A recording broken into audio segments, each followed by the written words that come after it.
Bienvenue dans Ça tourne, l'émission qui vous plonge dans le cinéma sous toutes ses facettes. Détendez-vous et préparez-vous à découvrir de quoi vous divertir et vous surprendre avec tout de suite une sélection de films que l'on a choisis spécialement pour vous.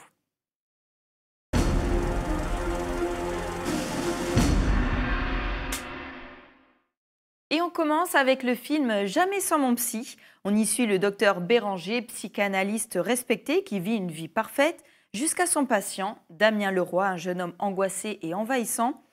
Pour s'en débarrasser, Béranger lui fait croire que l'amour est la clé de la guérison. Tout bascule quand il découvre que Damien est l'homme que sa fille a choisi d'épouser. On regarde la bande-annonce, une comédie décalée à ne pas rater. Vous n'allez pas sauter, Damien. Les pompiers sont là. Oui, mais pourquoi vous les avez appelés? Ça fait 6 fois qu'il nous fait le coup, c'est un chantage affectif. Je crois que j'ai enfin une solution pour vous. Nous allons arrêter nos séances. Non. Et je compte bien vous revoir. Ah ouais? Alors quand ça? Quand vous aurez décidé de trouver l'amour. Débarrassé. Je suis tellement contente qu'Alice vienne avec son nouveau chéri. Moi aussi. Non. Sur nos 30 ans de mariage, À chaque fois que je t'ai présenté quelqu'un, t'as pas pu t'empêcher de l'analyser. ça ne se reproduira plus, je te le promets. Je vais le chercher, la moindre des choses. Oh la vache! Docteur Béranger? Damien, mais qu'est-ce que vous foutez là? Est-ce que vous pouvez m'envoyer de toute urgence le dossier Damien Leroy? Phobie des oiseaux. Ça, j'ai oublié ça.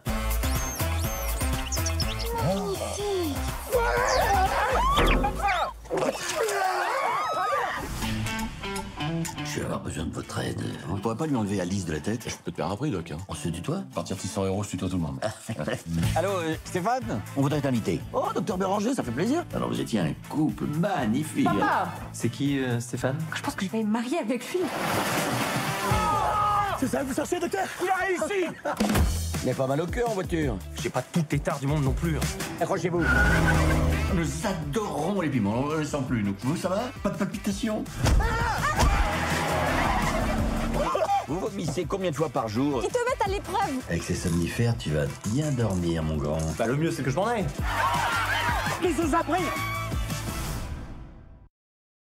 Un film qui enchaîne les scènes drôles et surprenantes, idéal pour passer une soirée 100% rire et dépaysement. Et dans un registre plus épique ce soir, plongé dans un chapitre inédit de l'histoire de la Terre du Milieu, avec le film Le Seigneur des Anneaux, la guerre des Rohirrim. 183 ans avant la communauté de l'Anneau, le royaume de Rohan est attaqué par Wulf, un seigneur vengeur déterminé à détruire le peuple. Le roi Helm, Amerhend et sa fille Hera se battent pour défendre leur héritage dans la forteresse imprenable du gouffre de Helm. Alors que la guerre fait rage, Hera doit surmonter ses doutes et son anxiété pour devenir la leader dont Rohan a besoin. La guerre de Rohirrim raconte l'histoire de courage et de sacrifice qui forge la légende du peuple de Rohan. Préparez-vous à vivre l'histoire derrière la forteresse du gouffre de Helm. La guerre est imminente. On regarde la bande-annonce.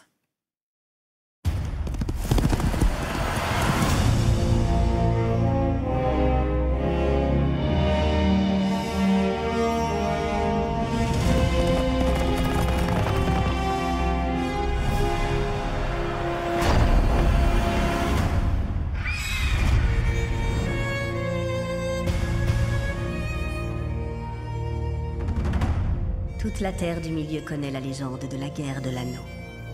Mais 200 ans plus tôt, Cavalier de la marche, frère du roi, naquit une autre légende. en avant!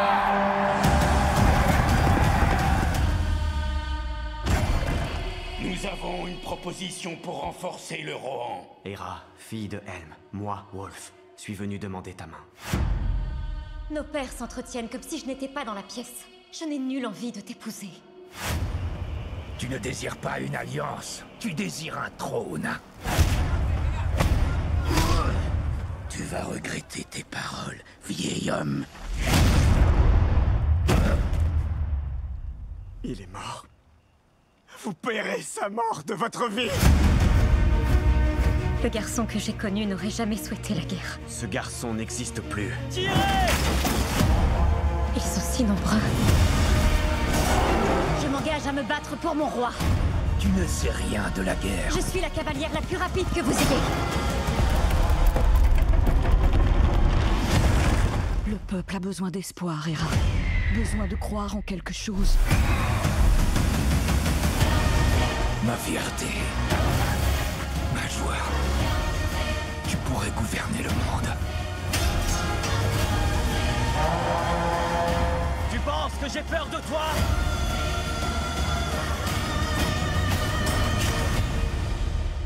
Tu devrais.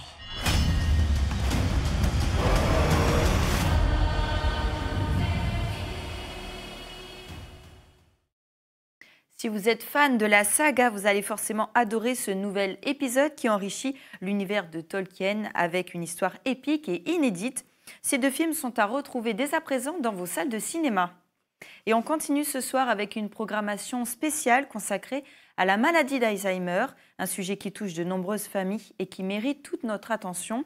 Dès 19h55, ne manquez pas la diffusion du documentaire « Je n'oublie pas », réalisé par Stéphane Ducandas et Cécile Rivière, un film intime qui nous plonge dans la réalité quotidienne de cette maladie. Puis à 21h15, la conférence « Partager la vie d'un malade d'Alzheimer » ou l'apprentissage d'une tolérance impossible vous proposera une réflexion profonde sur la manière d'accompagner les malades et de comprendre les défis humains que cela implique. Pour débuter cette soirée émouvante, j'ai l'honneur de recevoir Cécile Rivière. Ensemble, nous en apprendrons plus justement sur le documentaire « Je n'oublie pas ». On la retrouve tout de suite pour votre chronique Gros Plan.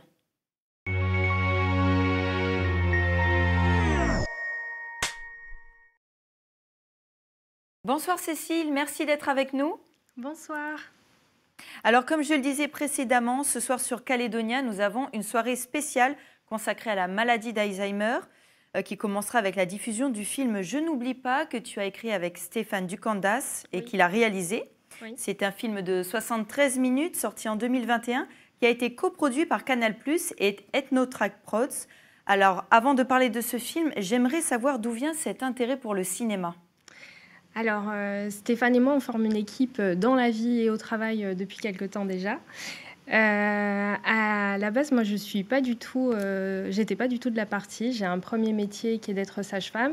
Et en fait, j'ai été juste embarquée dans sa passion de l'image, son envie de raconter des histoires. Je me suis pris au jeu et j'aime moi-même beaucoup écrire. Donc, voilà, on s'est lancé comme ça ensemble et on travaille depuis maintenant... plusieurs années dans la production et dans la réalisation de films documentaires et de fiction. Alors avec Stéphane, justement, vous avez fondé donc Ethnotrack Prod, une société de production qui place l'humain au cœur des projets. Vous avez à cœur de produire des films qui touchent profondément en abordant des thématiques sociales et humaines et en cherchant avant tout à émouvoir le public. Alors est-ce que le choix de ce nom s'est imposé naturellement ? Oui, il s'est imposé parce que c'est vrai que nous, on avait envie de raconter des histoires de personnes ordinaires qui ont un peu des quotidiens extraordinaires ou qui, pour nous, une existence particulière, de parler de cultures qui tendent à disparaître ou de parler de l'humain dans toute sa diversité et aussi dans toutes ses similitudes, donc voilà, ethniques. Et puis, nous, on est sur des pistes, donc voilà. Alors, justement, Cécile, je te propose que l'on regarde un extrait du film « Je n'oublie pas » et on en parle juste après. Okay. Donne-moi ta main et prends la mienne. Mais oui, mais oui. C'est fini. Ta-la-ta-ta-ta. On l'aide au quotidien, mais lui, au fur et à mesure, il nous oublie. Nous, on essaye de ne pas l'oublier, de l'animer, de le faire vivre, tout en sachant que tout ce qu'on donne, on le donne par amour uniquement. Tu sais, même si des fois, les filles à l'EHPAD, elles lui disent « Ah, Jean-François, viens voir, il y a ta fille qui est venue me voir et tout. » Et il arrive et il dit « Oui, oui, oui », il est content. Mais il dit jamais mon prénom, jamais.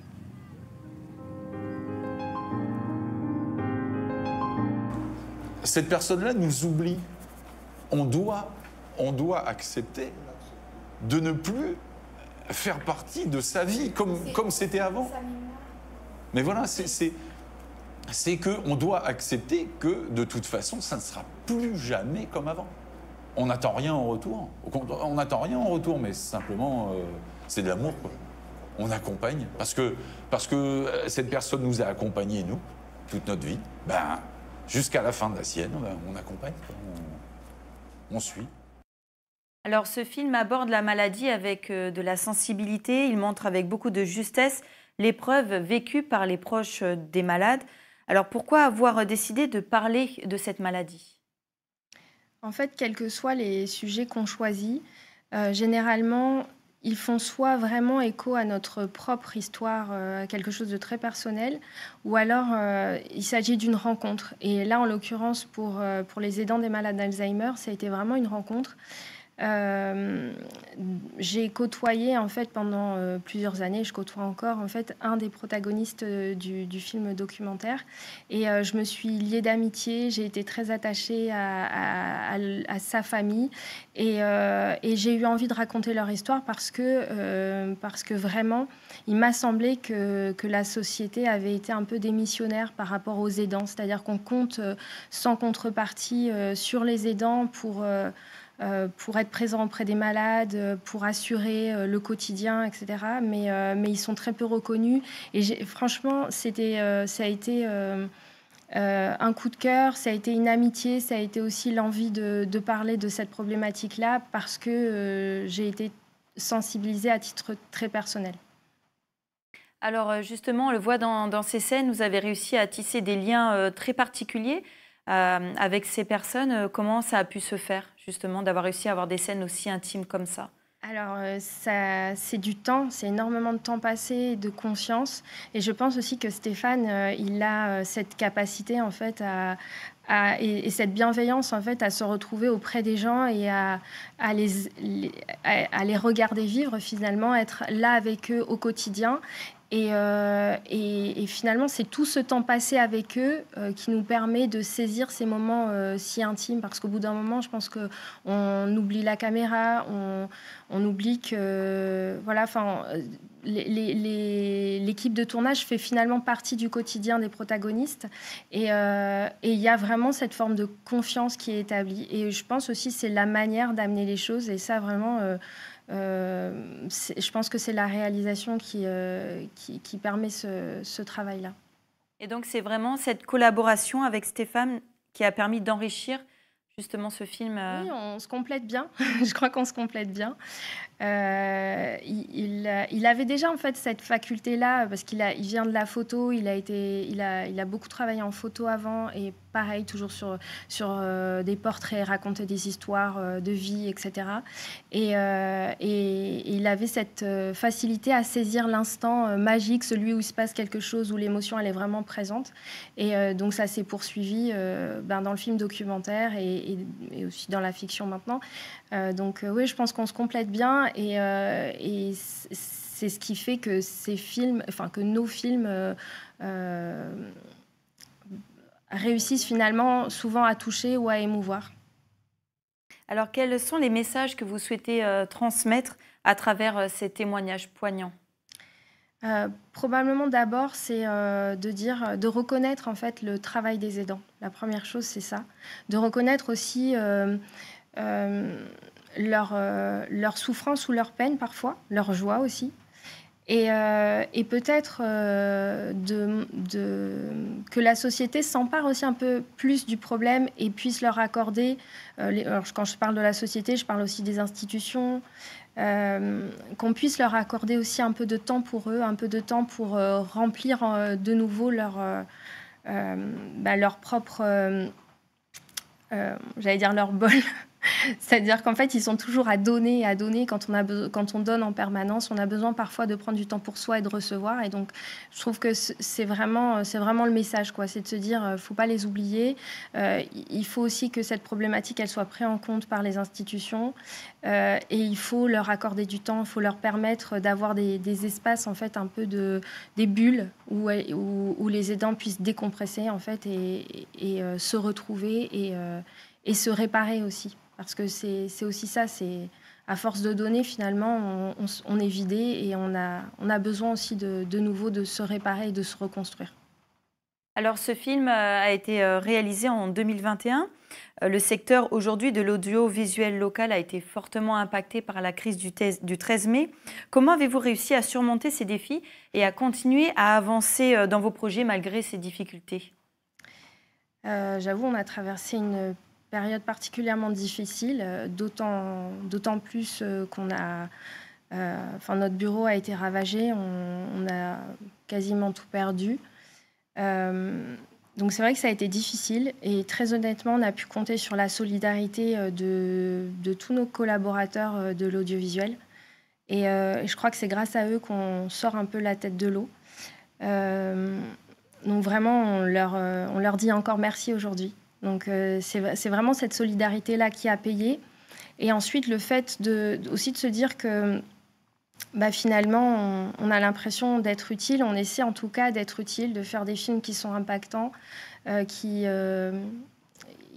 existent aussi pour aider à améliorer les choses, à améliorer le quotidien. Donc en fait, on a envie de continuer. Et après, juste en aparté, je voudrais juste préciser, à notre bureau d'Apogoti, on a une coiffe qui a été volée.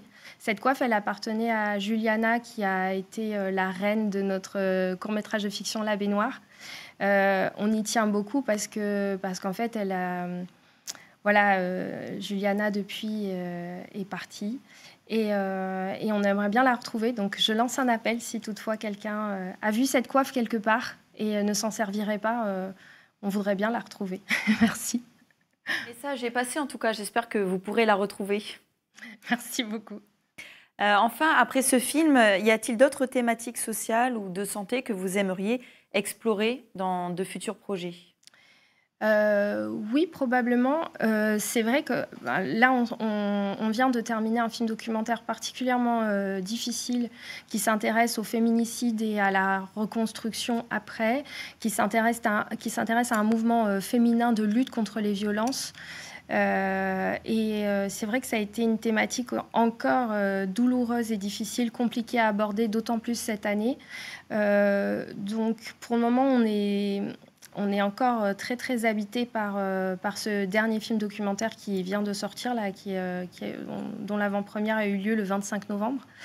Donc, je pense qu'on va se laisser un petit peu de temps avant de se projeter sur des documentaires sociaux ou voilà, avec des thématiques aussi, on va dire, douloureuses et fortes. Mais oui, on a encore tout plein de projets dans les bacs et on a hâte de vous les montrer. Eh bien, on a hâte aussi. Merci beaucoup, Cécile, d'avoir été avec nous. Merci à vous de m'avoir reçu. Et au reçu. plaisir de voir vos films. Merci beaucoup. Merci. Alors, le cinéma, comme tous les films documentaires, a ce pouvoir unique de nous émerveiller, mais aussi de nous émouvoir ou de nous faire réfléchir. C'est ce que l'on va découvrir dans votre chronique, l'Infodoc.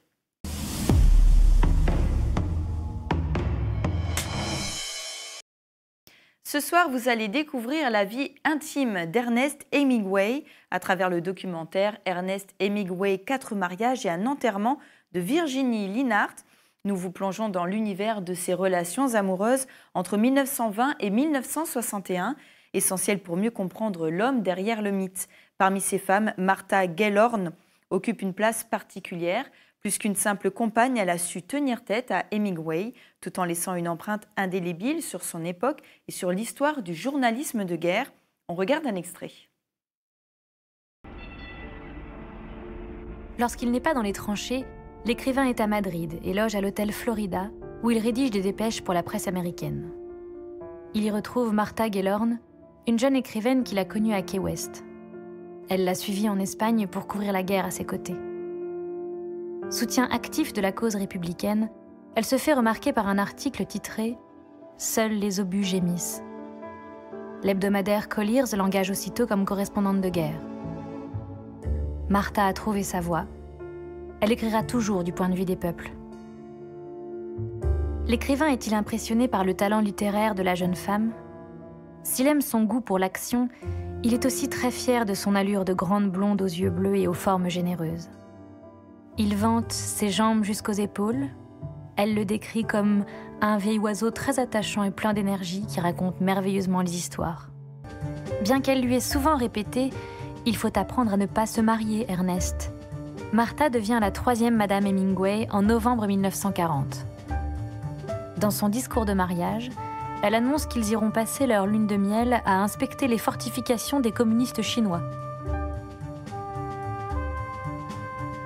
C'est Robert Capa, l'ami photographe rencontré pendant la guerre d'Espagne, qui immortalise pour Life ce qu'un chroniqueur mondain décrit comme l'union du silex et de l'acier.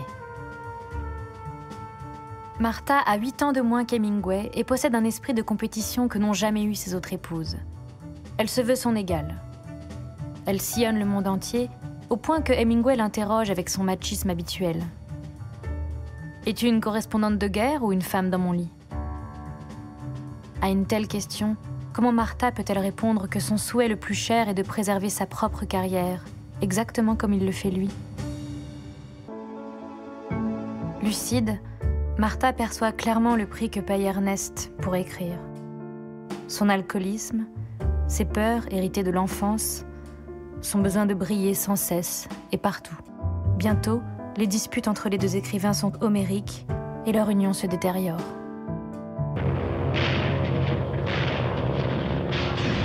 « 1941.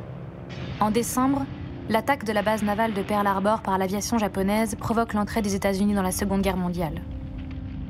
C'est la guerre qui nous a unis, pense Martha, c'est la guerre qui nous permettra de nous retrouver. Suivons les combats partout dans le monde et écrivons ce qui s'y passe, lui propose-t-elle. Mais Ernest n'est pas homme à se laisser dicter sa conduite. Il préfère rester à Cuba pour organiser un improbable réseau d'espions destiné à démasquer les sympathisants nazis dans l'île. Une opération qui l'occupera un moment sans aucun résultat tangible. L'intrépide Martha part donc seule affronter le conflit mondial. Correspondante de guerre pour Colliers en Europe, ces reportages frappent par la justesse de leur ton et la précision de leur description.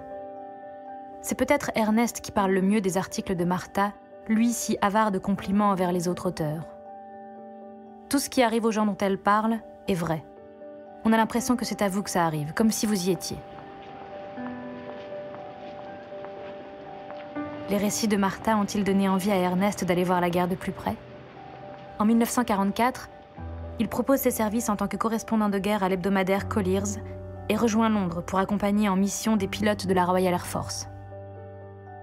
Martha est furieuse. Son mari vient de lui voler sa place dans le célèbre magazine américain. Pour se venger, elle ne le rejoint pas en Angleterre. À travers cette relation tumultueuse, c'est un aspect méconnu de l'écrivain que l'on découvre, où l'amour, la confrontation et la passion se mêlent à l'histoire d'une femme qui a su marquer son temps. Regarder ce documentaire, c'est à la fois relire son œuvre et sous un angle nouveau et plonger dans une histoire profondément humaine et riche en émotions. Une expérience à ne pas manquer pour les passionnés de littérature. Ce documentaire est à découvrir sur Calédonia ce lundi 16 décembre à 19h55. Et voilà, notre émission touche déjà à sa fin. Vous pourrez retrouver cette émission sur notre site calédonia.nc. Et c'est Stéphanie Marlier que vous retrouverez mardi prochain pour découvrir d'autres films inédits. D'ici là, prenez soin de vous et belle soirée sur Calédonia.